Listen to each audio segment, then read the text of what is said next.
Okey, bagaimana dengan mentauhidkan Allah kita boleh tingkatkan iman dan amal kita dan kita dapat beristiqamah kepada Allah Subhanahu Wa Taala.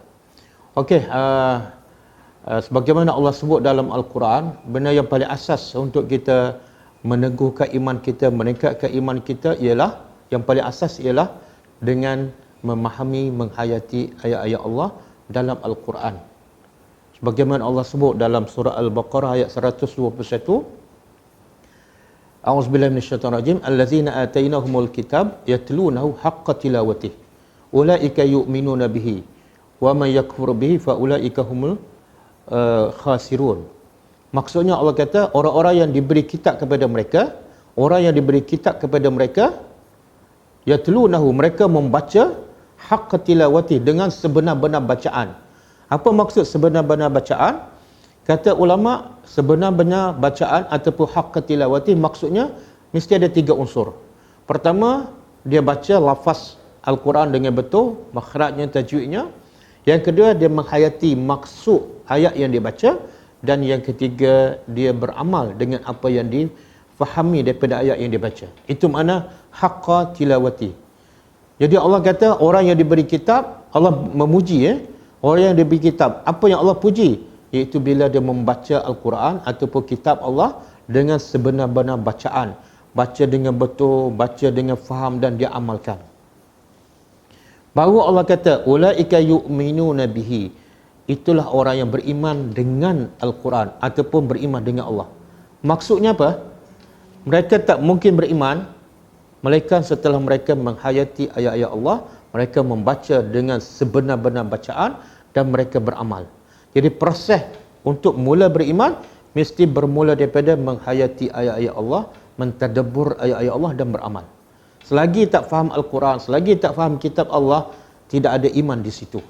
Apatah lagi Allah sebut di awal surah Baqarah, zalikal kitab hudan, zalikal kitab la raiba fi hudan lil muttaqin. Itulah Al-Quran, itulah kitab yang sedikit pun tidak ada keraguan dan dia adalah petunjuk asas kepada panduan untuk orang yang beriman.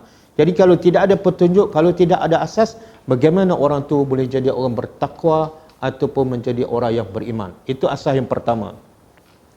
Asas yang kedua, untuk meningkatkan iman dan amal kita ialah dengan kita beramal. Tadi setelah kita baca Al-Quran, kita faham, kita hayati, kita amal, maka kita akan menjadi orang beriman. Untuk meningkatkan, iaitu dengan kita beramal. Jadi Allah sebut dah, contohnya dalam surah Al-Kahfi, dalam surah Al-Kahfi ayat 13.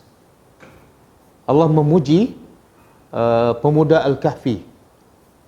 Apa yang Allah puji pemuda Kahfi? Innahum fityatun amanu bi rabbihim. Cuba tengok innahum, sesungguhnya mereka itu pemuda Kahfi, amanu, mereka beriman dan mereka beramal bi rabbihim, dengan Tuhan pencipta mereka. Lepas tu apa yang Allah cakap? Wazidnahum huda. Dengan sebab mereka beriman, dengan sebab mereka beramal, wazidnahum huda, kami tambah petunjuk. Jadi poin yang kedua untuk kita tingkatkan iman, tingkatkan amal ialah dengan kita beramal. Maksudnya kata ulama, Allah hanya minta kita beramal, kemudian kerja Allah tambah iman kita. Kerja Allah tingkatkan amalan kita. Bahkan ulama mengatakan antara tanda amalan kita diterima ialah bila kita beramal satu amalan, kita akan teringin untuk buat satu amalan yang baru. Itu tanda amalan kita diterima. Dari mana keinginan untuk kita buat amalan yang baru? Daripada amalan yang pertama yang kita buat. Makna dengan kita beramal, Allah akan tambah. Automatically Allah akan tambah.